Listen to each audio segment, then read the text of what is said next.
For thousands of years, it was a ghost story, a whisper on the desert winds. A city of almost unimaginable wealth, with towers that seemed to scrape the sky. A city punished for its pride and swallowed by the sands in a single, terrible night.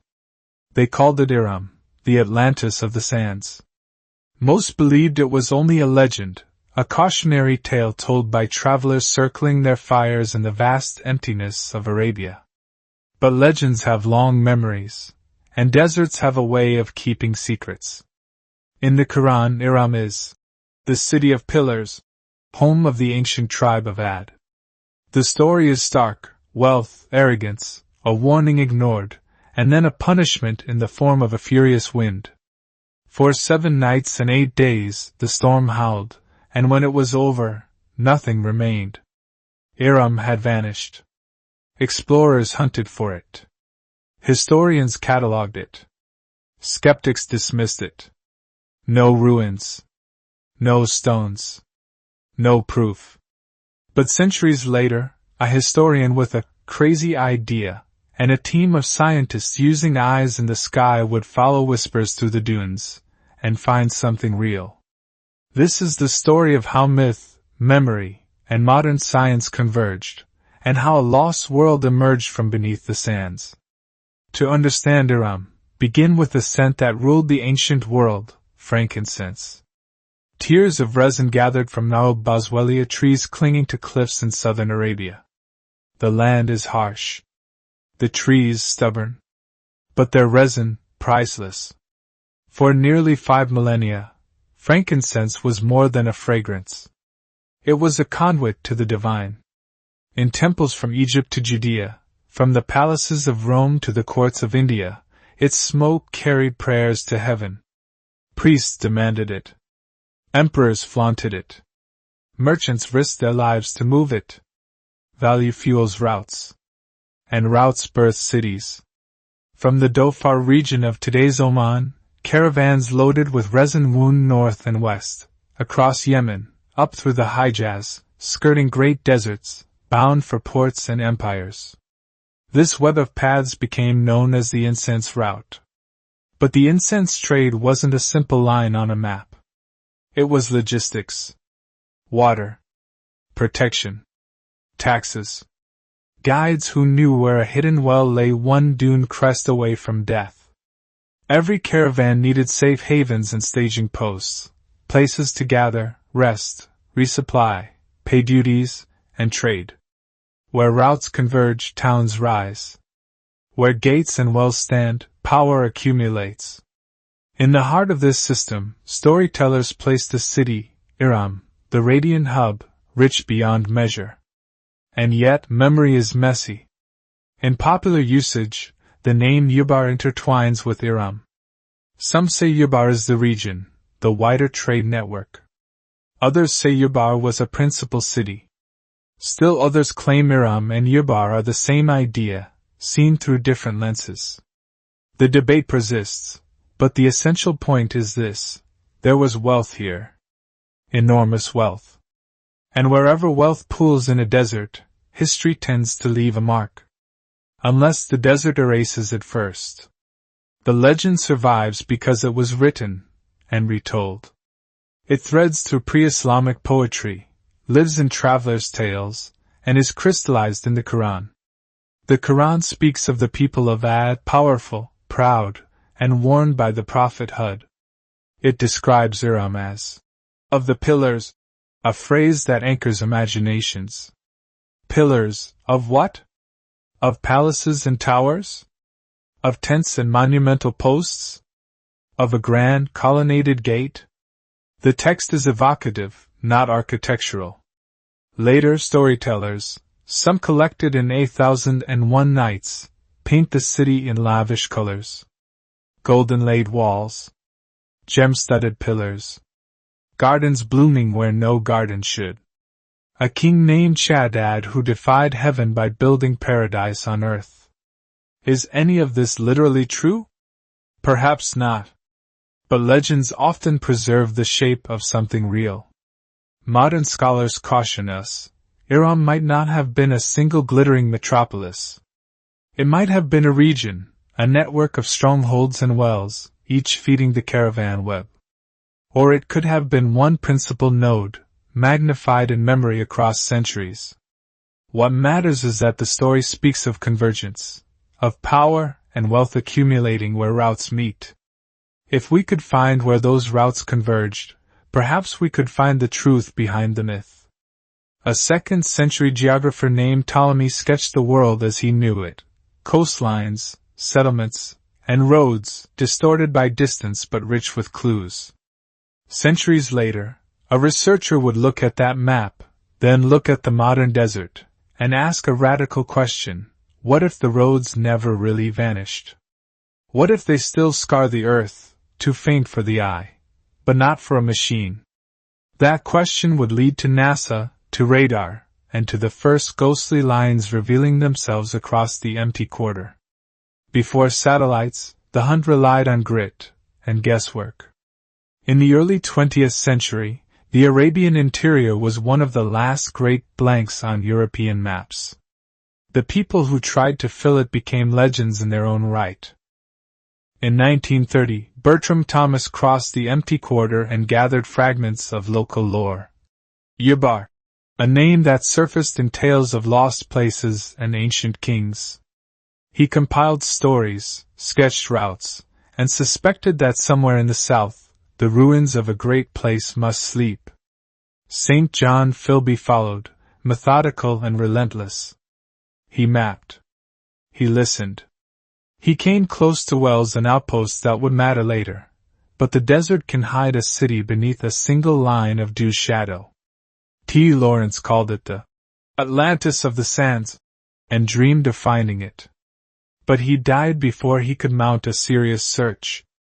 The myth remained out of reach, so compelling that it fueled expeditions, yet so elusive that each failure deepened the legend. Why did they miss it? Because in a desert absence lies. A fort can crumble, a well can vanish into a sinkhole, and a city's bones can lie inches below the surface, forever unseen unless you dig in the right square meter. The explorers gave us testimony and maps. What they couldn't give us was perspective, the God's eye view. That would have to wait for machines that could look down from orbit, and for a man who believed old paths leave new traces. Then came a filmmaker with a historian's itch, and a crazy idea. Nicholas Clapp wasn't an archaeologist by training. He read everything he could: Thomas, Philby, Lawrence, travelers' accounts, and Ptolemy's 2nd century geography. The key insight arrived slowly, then all at once. If Iram, or Ubar, was a hub, it would sit where caravan lines converged. Millions of hooves and feet compacting soil, decade after decade, century after century. Wouldn't that leave scars on the land? Clapp's leap was simple, audacious, and scientific. Maybe those scars were still there, buried under windblown sand, but detectable by sensors that don't care about what the human eye sees. He took the idea to NASA's Jet Propulsion Laboratory. It was a long shot, asking a space agency to hunt for a city from a legend. But the logic was sound. JPL scientists were already experts in studying other worlds with remote sensing. Why not apply the same tools to Earth? The plan: combine multispectral images from Landsat, capable of highlighting subtle changes in surface texture and reflectance, with radar from the Space Shuttle's imaging radar experiments. In hyperarid deserts, microwave radar can do something remarkable. It can penetrate dry sand by several meters, bouncing back from compacted layers, like the hard-packed caravan tracks that once bore the weight of empires. Clapp assembled allies, engineers and scientists curious enough to try, and an archaeologist ready to ground truth whatever the sky revealed, Dr. Juris Zurins. If the images pointed somewhere, Zurins would tell them what the Earth said. Maps don't lie, but deserts can. So they asked the machines? Before the dunes, a quick primer on the tools. First, Landsat. Think of it as a camera that sees more than color. It sees in multiple spectral bands. Sand, rock, vegetation, and compacted earth reflect light differently. Process those bands, and faint features pop. A track that looks like nothing to your eyes might, in the right band combination, glow like a thread. Then radar, the shuttle imaging radar experiments, flown on the space shuttle. Radar doesn't need sunlight. It sends microwave pulses and listens for echoes. In the bone-dry sands of Arabia, those waves slip between grains, touch layers below, and return with a story. Why would caravan paths persist? Repetition. Thousands of animals and people compress the ground, changing how it holds moisture, and how it reflects radar and light. Even after centuries, the altered layer can stand out, especially to radar. But this isn't magic. Radar can be fooled by roughness, dunes, or geological boundaries. That's why Landsat and radar work together. If both hint at a line, and that line makes sense on a map of ancient trade, then you have a lead. And still, none of it replaces a shovel. Satellites guide you. Archaeology confirms you. Through the 1980s and 90s, shuttle imaging radar missions, SIRA, SIRB, and later SIRC/XSAR, sharpened how we read Earth's surface. By the early 1990s, the technology was ready, and so were the people. On the screens at JPL, the desert began to talk. Southern Oman filled the monitors, ridges, interdune corridors, dry riverbeds called wadis, and expanses that seemed blank. Patience is the currency of discovery. And then, a ghostly map began to form. Faint threads appeared, linear anomalies too straight, too consistent to be natural. Camel superhighways, invisible on the ground, visible from space. They traced them, north, west, south, until something astonishing emerged, convergence. Like rivers feeding a delta, routes from different directions all angled toward a single point. The target lay in Dhofar, near a place locals knew as Shisr. On the surface it was little, a well, some crude ruins, a wind-scoured platform of stone. Many had passed it by. Was this an illusion? A trick of sand and shadow? There was only one way to know. A team would have to go. And they would bring with them the most valuable map in the world, one made by satellites. Late 1991, the convoy nosed into the dunes, 4x4s packed with water, cables, tents, and hope. Nicholas Clapp rode with archaeologist Juris Surins. Joining them was Sir Ranulph Fiennes, the British explorer, as comfortable in extremes as most are on their own sofas. Permits secured, radios checked, tires aired down for sand. There is a ritual to entering the empty quarter. Respect is part of the kit. Shisr is no city. At least, not to the eye. A low fort ruin, dismissed by earlier visitors as perhaps a few centuries old. A well. Wind. Silence. The first glance is a gut punch. The satellites must be wrong. But lines don't converge for nothing. What if what you see is only the last chapter, written on top of older pages? Surins laid out the grid. The careful work of archaeology began, square by square, layer by layer, sand by sand. The ground began to argue with the surface. What looked simple was complex. The walls visible above were recent additions. Beneath them, the plan expanded, older, broader, and unlike any small outpost. Under the later fort lay the footprint of a massive structure, an octagonal fortress with imposing corner towers. The exact dimensions vary by source, but imagine the footprint of a small city block, engineered for defense and control. Why an octagon? Fortification geometry. Multiple angles control lines of approach, and towers provide overlapping fields of view. This wasn't a lonely well. It was a node designed to regulate movement, and to protect something precious. At its heart, a deep well. In the desert, water is destiny. A well this size means life for caravans, for animals, for an encamped population swelling and shrinking with the seasons. Maybe 100 to 150 people within the walls, thousands more in tents and temporary shelters beyond. Artifacts surfaced, ceramics that echo Roman and Hellenistic forms, glass consistent with Persian workshops, items that hint at links stretching toward India. The labels must be careful, types and periods, not hasty headlines, but the picture is clear, Shisr connected worlds. Dates settled into ranges. Occupation across centuries, intense during the height of the incense trade. The architecture spoke of authority. The traffic volume implied by the roads suggested wealth. Is this Iram? Or a piece of the puzzle, a fortress whose image, expanded and gilded by memory, became a city of legend? And then the earth opened its mouth. A whole section of the fortress was missing, gone, as if bitten out of the plan. Walls ended in air. Towers collapsed inward. What could erase stone so cleanly? Beneath Shisr lies limestone, rock that water can hollow into caverns.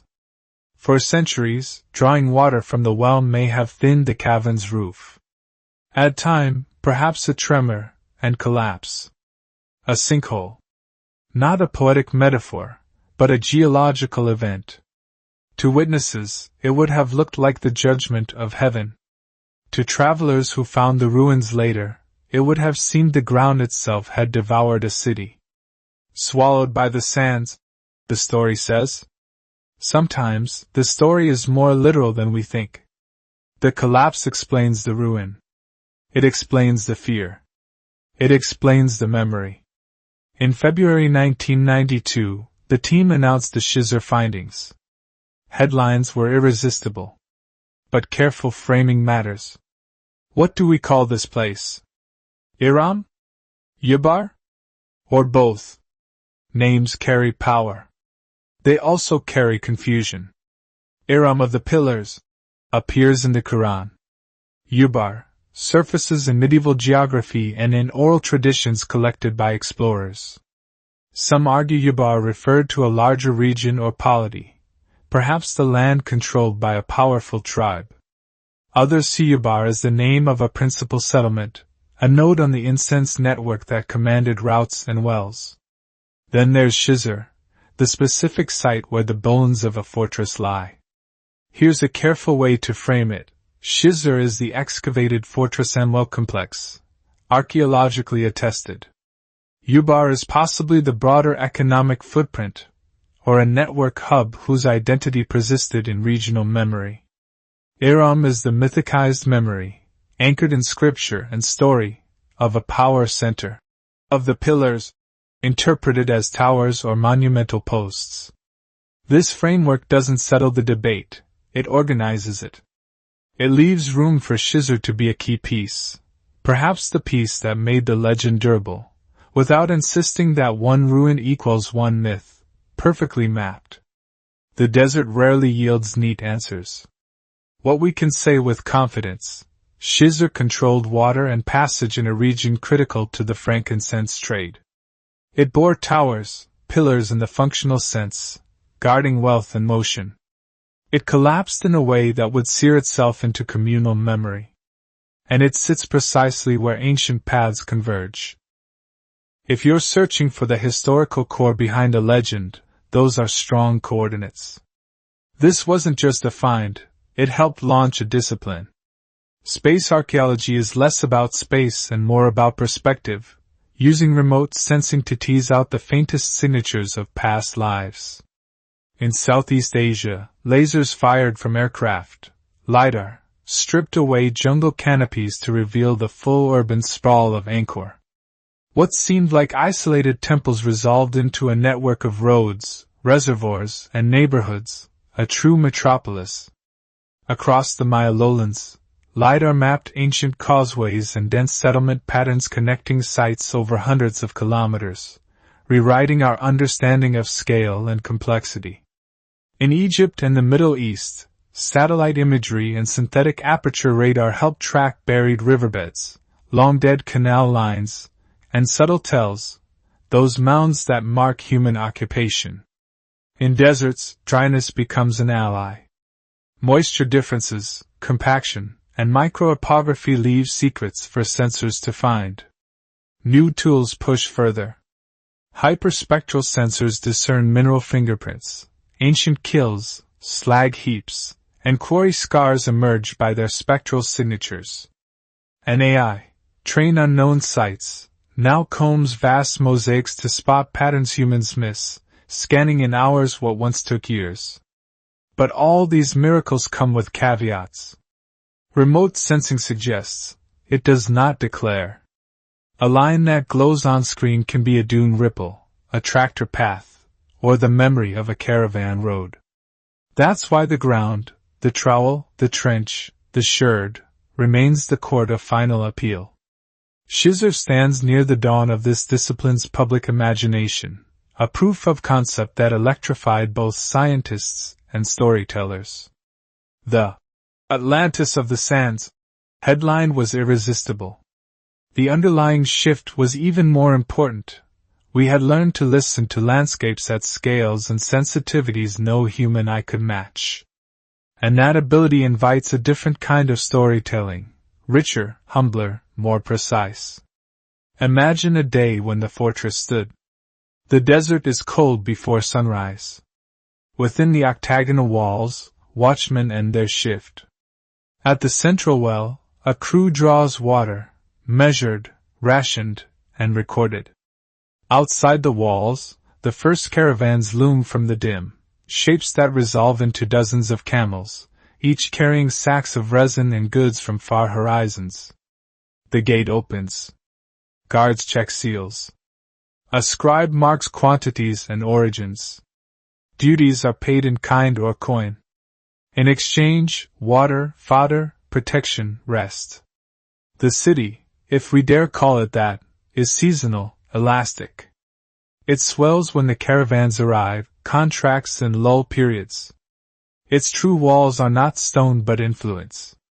The artifacts tell the story of links, Hellenistic and Roman period ceramics, Persian glassware styles, South Asian tools or beads. They whisper trade routes that reach from the Incense Mountains to the Mediterranean, and across the sea to India and East Africa. Life here is practical. Leather must be mended. Hooves checked. Waterskins patched. News traded. Who controls the next pass? Which tribe demands tolls? Where bandits were seen? Information is currency. Hospitality is law, and a calculus of survival. At night, the desert becomes infinite. The smoke that made kings rich rises from braziers in thin blue threads. If a legend were born anywhere, it would be born in places like this, where scarcity makes every comfort feel like paradise. No discovery is immune to debate, nor should it be. Shisr's excavation earned headlines that some scholars found premature. The lost city found, some proclaimed. Others cautioned, slow down. The main critiques, fairly stated, scale. Shisr is substantial but not a sprawling metropolis. Naming, linking Shisr directly and exclusively to Iram, or Ubar, may oversimplify a complex toponymic history. Evidence scope, artifacts imply far-reaching connections, but types and trade patterns don't by themselves equal political centrality. Responses, carefully framed, memory magnifies. A crucial node can balloon into a city in story, especially if its towers and catastrophe were striking. Networks matter. If Ubar was a region or trading system, Shisr could be its keystone, not its entirety. And convergence is rare. The satellite-derived road nexus pointing to Shisr is a powerful, independent line of evidence. Responsible storytelling sits in the middle. Shisr is likely a major historical referent behind the legend, not the whole legend itself. That position honors both the data and the mystery. And mysteries are precious. They keep us honest. They keep us looking. Stand at the edge of the sinkhole at Shisr near sundown, and the wind tells a story. It talks in a language of grains, what it destroys, what it reveals, what it remembers. We are better listeners now. Satellites that see in radar, in hyperspectral bands, in thermal glow. Aircraft that pulse lighter through forests. Algorithms that notice patterns we miss. The old world is still here, layered beneath the one we walk on. What waits under the dunes? More wells whose names have been forgotten. Caravan stations stamped into the earth by 1,000 hooves. Perhaps even settlements we have not dared to imagine, places erased, waiting for the right angle of light, or the right wavelength, to reappear. Iram, Ubar, call it what you will, teaches us something essential. Myths are not the opposite of truth. They are vessels for it, shaped by memory, gilded by desire, but holding a core that endures. Our job is to find that core, and to handle it with care. A historian with a crazy idea asked space to help read the desert. The answer came in ghostly lines, a ruined fortress, and a sinkhole that swallowed walls and birthed a legend. The story is smaller than the myth, and somehow grander. It belongs to all of us who ever looked at a map's empty space and wondered. The desert still keeps its secrets. But not forever. If you'd like more deep dives where technology reveals the ancient world, subscribe and join us. New episodes every week. Lost cities found again.